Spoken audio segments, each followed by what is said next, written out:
Wow, it was worth it just to come for that message, really. So, good evening, ladies. My name is Jamie Geller, and thank you all for coming out this evening. I can't see so good because the lights are really bright, but I thought it would be fun just by a quick show of hands to see. Oh, what's that mean? I guess it means we're ready to start. Okay, so by a quick show of hands, how many of you? Are we done? Thanks for coming. Anybody know what that is? Yes, it's to tell everybody that we started. Three's a charm. Let's hope.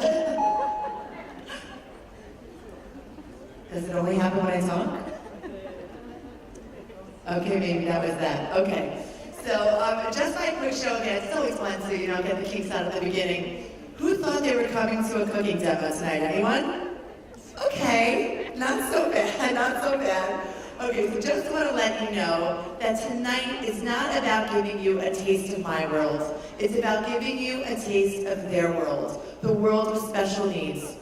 Now, I will definitely throw in a few cooking tips and one of the most important lessons that I've learned in the last 10 years of my career, so don't worry, you won't go away empty-handed. Also, in addition to the raffles that are listed on your the prizes when you walked in, we're going to be raffling away 5 cookbooks as well. So you'll definitely get to walk away with a little something, some of you, and I promise you will not be disappointed by this evening. It's going to be simply inspiring. Now, when I first received a phone call to ask me to host this evening on behalf of CF Sod, I vaguely knew, I had heard about the organization and vaguely knew what it was about, but wasn't quite sure. Well, in preparation for this evening, I had an immersive education as to what this organization does, and I cannot believe how many wonderful things CF Sod is doing through children and adults with special needs. I went to one of CF Sod's campuses here in Yerushalayim, and I was shocked, completely blown away. They have the most dedicated and loving staff who gives these special needs individuals the attention and the individualized attention that they deserve. They have schools, therapy rooms, gyms, swimming pools, even a horseback riding track. Totally mind-blowing. All aimed at giving relief and fun and an outlet to children and adults with special needs. Really, the programs and the endless love that CF Sod puts out into this world is incredible and is inspiring. Now, most of the amazing stories tonight will come from Rabbi Krohn, the Maggid of America. We're so lucky to have him here in Eretz Yisrael today. But I had to just share one little story of mine. This story is about Menachem. Menachem came to CF Sod when he was 21 years old. He had cerebral palsy and he was blind. Until then, he had gone to a non-religious school because that was simply the school that he could find, that his parents were able to find that could cater to his physical needs. After he lost his mother to an illness, he came to CF Sod, to the Mas Boys Vocational Program in Romema. The program is built for adults serving 330 disabled men. Approximately 160 of these men live in 35 CF Sod homes. But Menachem chooses to live with his father. The vocational program includes a 3-tier training program that's working toward mainstreaming these boys into society, and the training focuses on a specialized laundromat where the boys launder linens for hotels, catering halls, and other public businesses in Yerushalayim. In addition, the program has recreational activities, Torah shirim, classes in art, carpentry, music, exercise, massage, animal care, home ec, swimming. As you can see, any and every opportunity that you can connect with these boys and their interests, CF Sod does. So back to Menachem. He arrived at Mas just under 6 years ago. Shy, introverted, sad, reserved, and super duper quiet.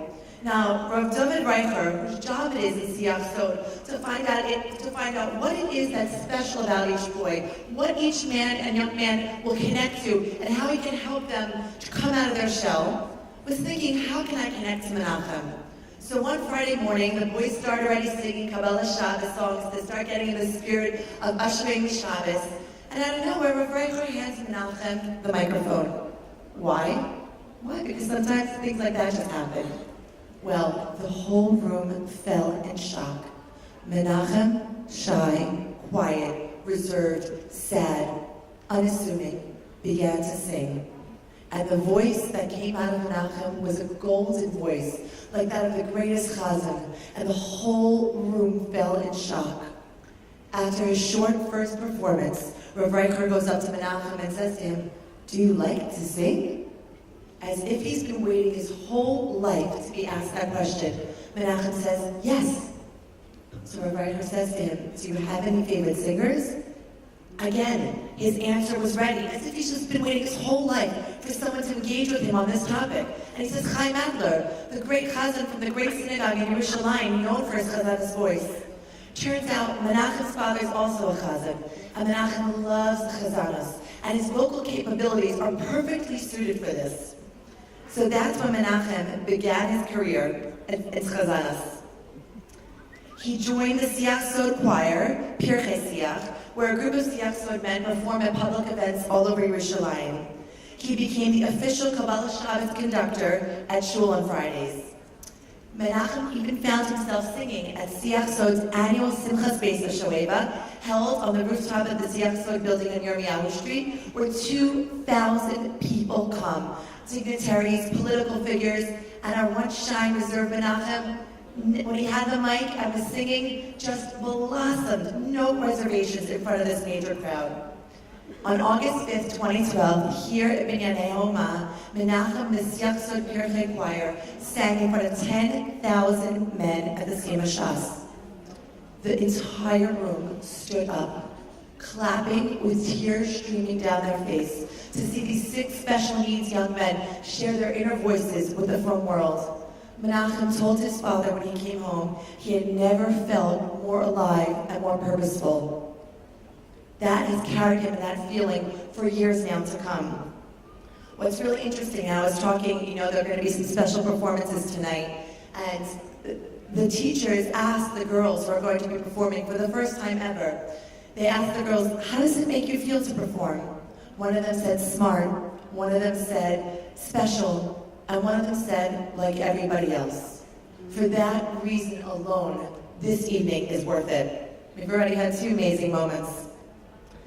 So that's really what's special about Menachem and about Siach Sod. Menachem is just one of 1,000. Literally, Siach Sod services 1,000 individuals with special needs, and they all have a brighter future because of Siach Sod. It all began in 1971 when Rav Dov Levi founded Siach Sod for 3 people, one of which was his son Abraham, who is now 48 today at Mea V'Esrog. Challenges, no staff, no money, no funding, no buildings. And 45 years later, Siach Sod has grown into a multifaceted organization that has earned the title of trailblazer and frontrunner in the special education field in Israel. Over the last few years, they have integrated education, ambition, goal-driven actions, and a lot of perseverance, and Siach Sod now operates 5 buildings, 35 group homes, 4 schools, 3 vocational programs, a respite center, and family services. So the Siach Sod men have had many opportunities to perform, but this will be the first evening that the girls have a chance to shine on stage. I will be welcoming up Siach Sod's precious young girls. These souls ages 3 to 5 come from Ganei Eshkol and Ramot, which encompasses 3 kinds of preschools: autistic, intellectually disabled, and developmentally delayed. Now please, this is very important. As the girls come up on the stage, please hold applause. Please do not call out any names. It just will confuse the girls. Let them have the opportunity. It's very intimidating. You can barely see out here. There's tons of chairs and tons of people to shine, to perform, and then we can absolutely cheer for them with our heart and souls at the end of the performance. Please welcome Ganei Eshkol.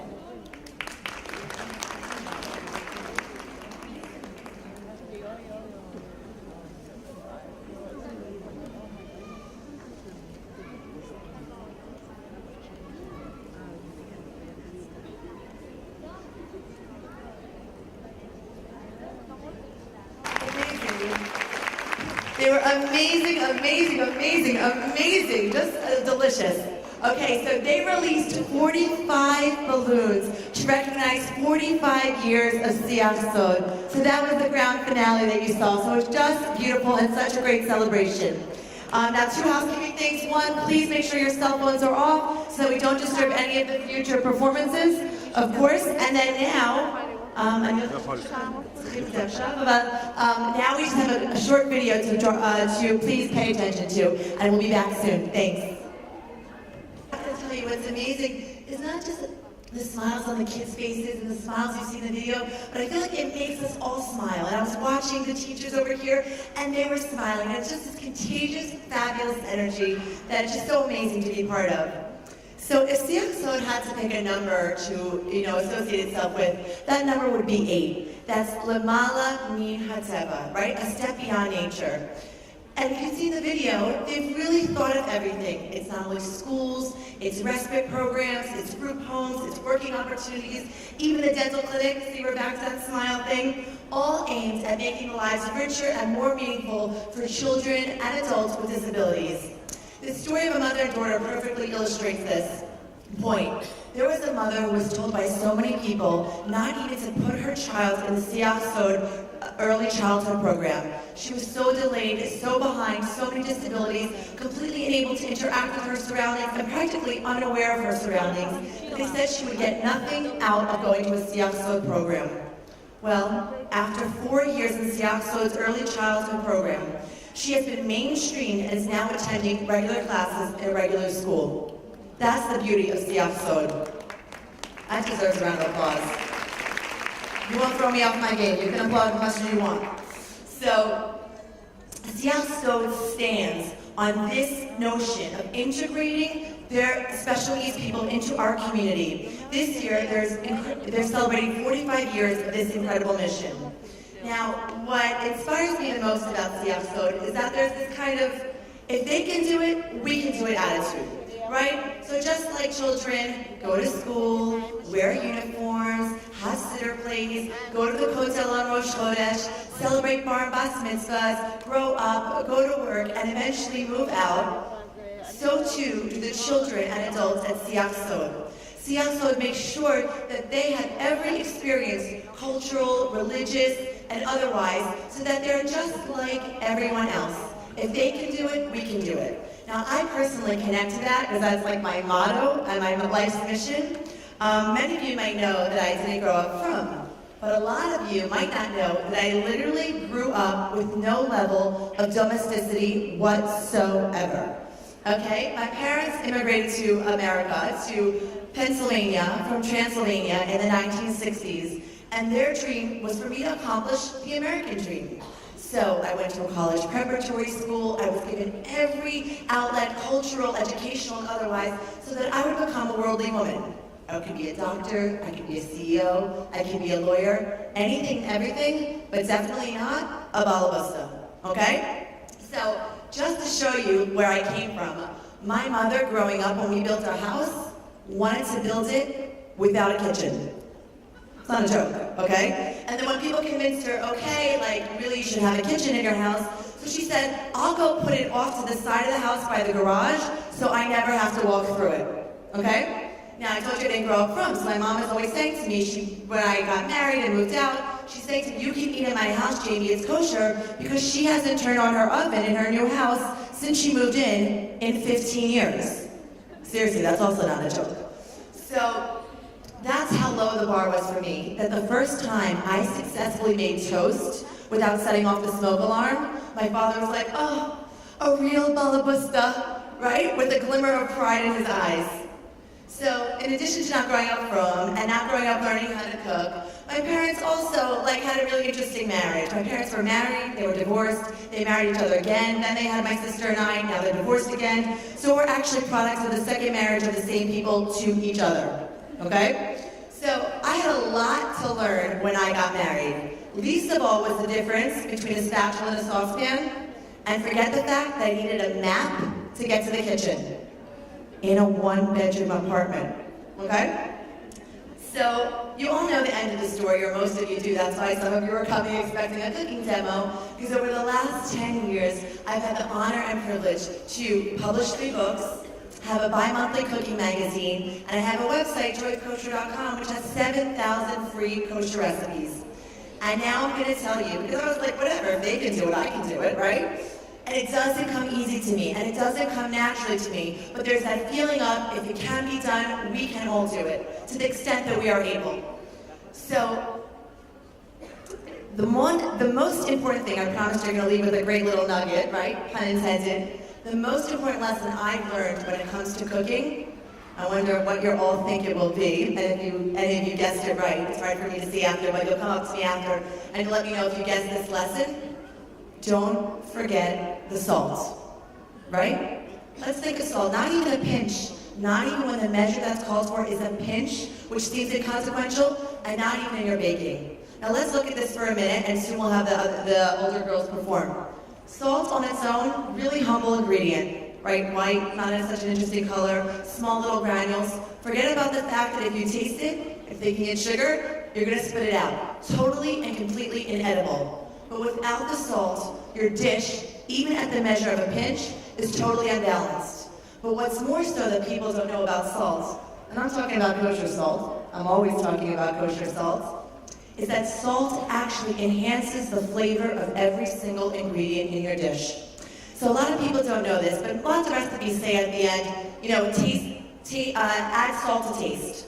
Now, that's when you're supposed to just add the last little bit and adjust for seasoning. But every time you put the meat in to sear it, and then you put the onions in, and then you put the garlic in, and then you put the peppers in, each time add just a pinch, just a dash of salt. And what it's going to do, it's going to draw out the flavors of your ingredients. So like, what am I doing here? An amazing evening for Siach Sod, talking about salt.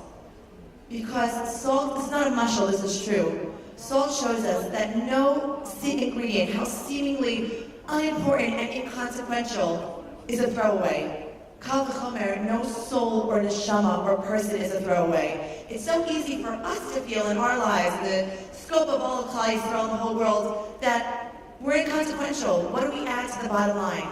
I'm telling you, forget about the fact that you've heard it before, that not only do we all add to the bottom line, and each soul and each person is important, but we actually enhance the lives of each other.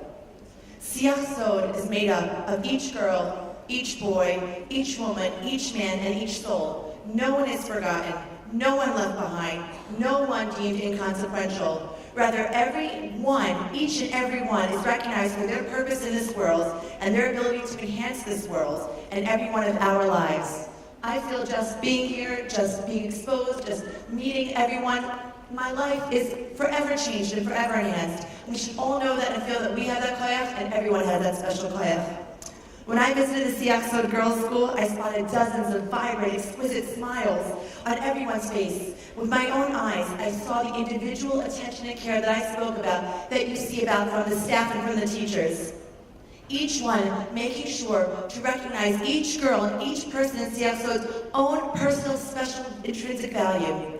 There's a full curriculum: mathematics, writing, reading, dance, drama, swimming, arts, gym, I'm not done, therapies, horseback riding. The girls even have their own private hair salon and photography studio. I want to enroll in this school. It's amazing. The staff does not cease to encourage each and every single child, and for their special koach. Each one is cultivated. I want to present these beautiful girls, aged 10 to 18, from Siach Sod's Ma'oz Yerushalayim, as they dance and sing and perform for us for the first time. They have spent hours preparing for this show. I saw them practicing on stage at school. I know it's going to be amazing. So as they take the stage, we've been asked again to please hold our applause. There'll be a great encore at the end where you have the chance to scream for everyone. Please enjoy.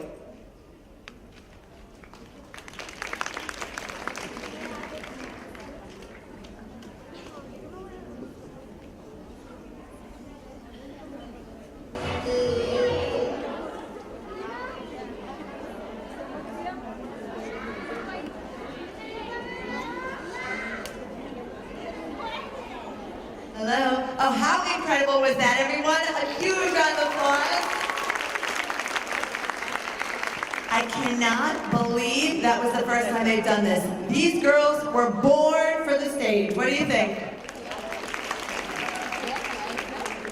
So, before I introduce the illustrious, the Gadol, the Maggid of America, Rabbi Pesach Krohn, I have to tell a short story of my own. Now, if any of you have heard Rabbi Cohen speak, you'll get why I'm telling this story, and if not, you'll get it after. So, before I married into the Geller family, my husband's brother had triplet boys, okay? Now, as it turns out, these triplet boys were just bar mitzvah last week. The event was actually supposed to be on the night, this event on the night of the bar mitzvah. We changed things around so we could be here together with Rabbi Cohen, but you'll see this whole story comes full circle. So the Geller triplet boys are born, the bris is on time, and the moil is Rabbi Cohen. Now let me just tell you, in the history of Geller family, there was no other greater moment than these triplet boys bris and Rabbi Cohen is the moil. It went down in the Geller history books. So needless to say, my husband had been dreaming of the day that he would get married and he would have a boy and Rabbi Cohen would be the moil on his son's bris. So we get married, we find out we're expecting, and we know we're having a boy. Now, we don't know we're having a boy, but we just know it. My husband was so obsessed with making sure that Rabbi Cohen would be the moil at our bris that when we went to the hospital when it was time to have the baby, he ran to the hospital with Rabbi Cohen's phone number. I'm like, hi, remember me, right? He literally almost forgot me. We get to the hospital, Baruch Hashem, we're blessed with a girl. And thank God, we had a wonderful, beautiful baby girl. We didn't have the chance to call Rabbi Cohen. So the opportunity presented itself again shortly thereafter. Husband running to the hospital with Rabbi Cohen's phone number. I'm like carrying my hospital bag, behind him, like, remember me. We get there, and Baruch Hashem, the situation repeats itself. We have a beautiful baby girl. Well, three's a charm, as they say, and we finally were blessed with a baby boy, and my husband called Rabbi Cohen before he called our mothers, okay? Because just so you know, this bris ain't happening without Rabbi Cohen. Baruch Hashem, middle of the night, he secured him. Rabbi Cohen comes and does the bris of my son Yaakov Yosef. Soon thereafter, Rabbi Cohen, we also secured him. He did the bris of my son Avram Yitzchak. Now, we have been in a wonderful kehillah in Muncie. The room is full. It's after the bris. Everyone's eating the bagels and the lox and the tuna and the cream cheese.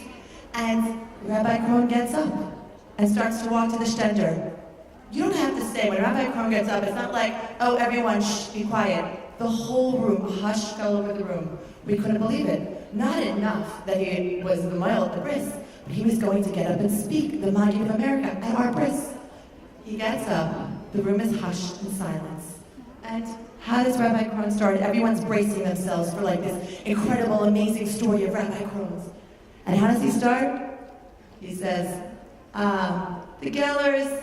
Who doesn't love the Gellers? We couldn't believe it. Before words of Torah, before anything, not enough that Rabbi Cohen was the moil of the bris. He's speaking at the bris, and he starts with, the Gellers. Who doesn't love the Gellers? We were like, it's like we're besties with Rabbi Cohen. We were suddenly rock stars in the community. People could not believe it that he was speaking at the bris and he spoke about us like that. How do you know him? How did you get him to speak? In the end, he speaks. He tells a story which I actually believe he's going to share here tonight. I'm in tears. Now, obviously, yes, a postpartum mama is a little bit prone to tears, but the whole room was in tears too. And we felt like we topped the Geller triplet boys' bris. Rabbi Cohen spoke at our bris. The whole kehillah is crying. There is nothing better than this. So wouldn't you know, a few days later, Rabbi Cohen comes to check on the baby and the bris, as moils do. And he opens the diaper and checks on the bandage, as moils do. And my Avram Yitzchak, my prince, right, my perfect boy, just a few days on this earth, who can do no wrong, does exactly what they warn you that every baby boy will do when you open their diaper. My heart, you guys, you know what I'm talking about, right? My heart in my stomach. Tears, I wasn't crying. Drenched, dripping down on the floor, pool. I was beside myself, mortified. Without missing a beat, Rabbi Cohen turns to me, takes off his glasses, cleaning off the lenses, and he says, these? You think I need these? I can see perfectly. They're just for protection. True story. In an instant, this gadol, and that's what a gadol does, cares about a postpartum mother that her laughter should turn to tears in a second. Sorry, her tears should turn to laughter in a second. Cares so much to say something as kind as, oh, the Gellers, who doesn't love the Gellers? And we learn from this that each and every person, as we've learned here over and over again tonight, matters. And to see a gadol care about the Gellers from Muncie and a postpartum mother was a life lesson for me. Now, Rabbi Cohen happens to be a moil of thousands of other boys out there in the world. As a world-renowned model, author, and lecturer on topics related to Judaism and spiritual growth, Siach Sod is honored to count Rabbi Krohn as one of its board members and close friends. I guess you love the Gellers and you love Siach Sod. Rabbi Krohn is the author of the best-selling Maggid series of books and a very endearing story about Siach Sod, which hopefully you'll share with us tonight, was featured in his book, In the Splendor of the Maggid. Now, I'm pre-introducing Rabbi Krohn, because it's such a schus that we all want to share it and everyone wants a piece.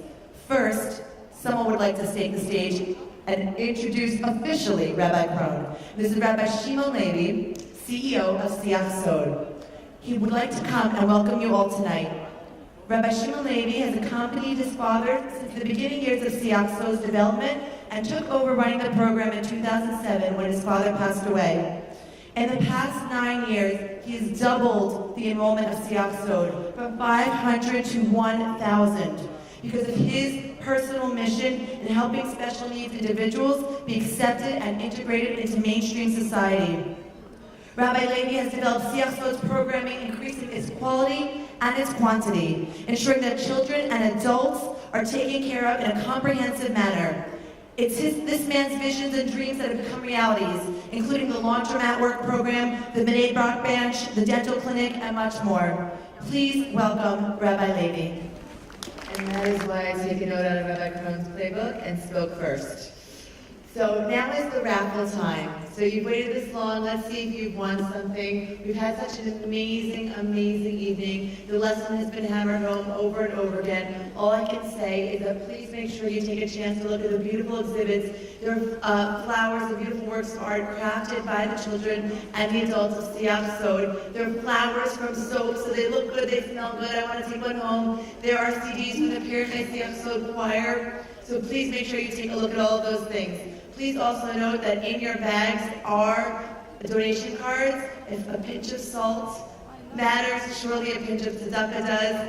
Please take a chance. You can donate at the table over there. If you have to sleep on it, you can, and mail it in. So now we get to the winners. So, Sarah, I just pick from each box, right? Okay. Sarah? All right, I'm just picking from this box. That's the first. Okay, thank you. Sorry. Been a long night. Okay, fine. So, this first one is the winner of 2 months of free hydrotherapy and consultation. And we have a big thank you to Malcolm Kornreich for sponsoring this. And the winner is...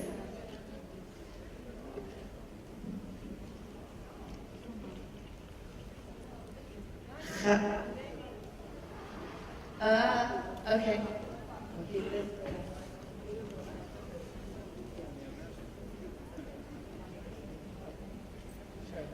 This is who we're voting for president, by the way. Sorry, Nathan. Okay, so the winner for hydrotherapy is Adina Lerefesky. Is that correct? Yay? Adina, you won. Where are you? Anyone excited for Adina? Come on, someone has to win. Okay, so we'll keep this for her so she can claim her prize.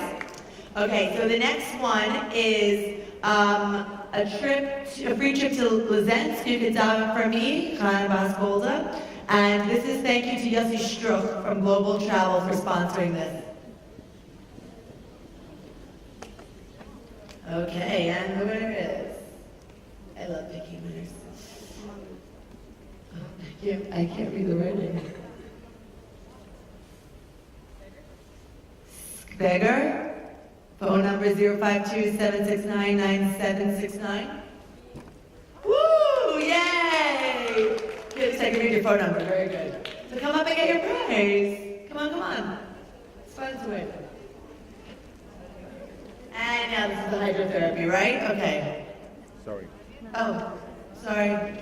Help. Okay, this is the free Simcha Hall at the Siach Sod, free eating at the Siach Sod Simcha Hall. And the winner is Rivka Rakowski. Yeah, Rivka?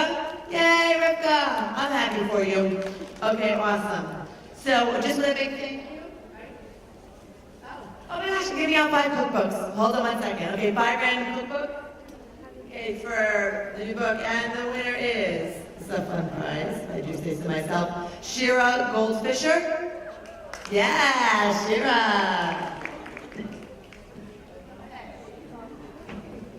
And the winner of the next cookbook is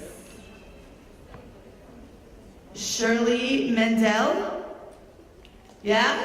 Woo, Shirley. I'm keeping everything here with their names. Shirley. Okay, this is Goddessman, 052-716-0179. Goddessman, yay! Okay, got a book. Awesome. And Goddessman coming. Okay, great. Yay, enjoy. Hope you enhance your Shabbos table. Don't forget the salt. Okay. And Michal Feiner. Michal Feiner, got it? Okay, one more do we need? So, Michal Feiner, we'll keep it here. Here, we're going to put her name in the book so we can call her. And the last winner is E. Heisler. Yay, that's a good one. Okay, fine.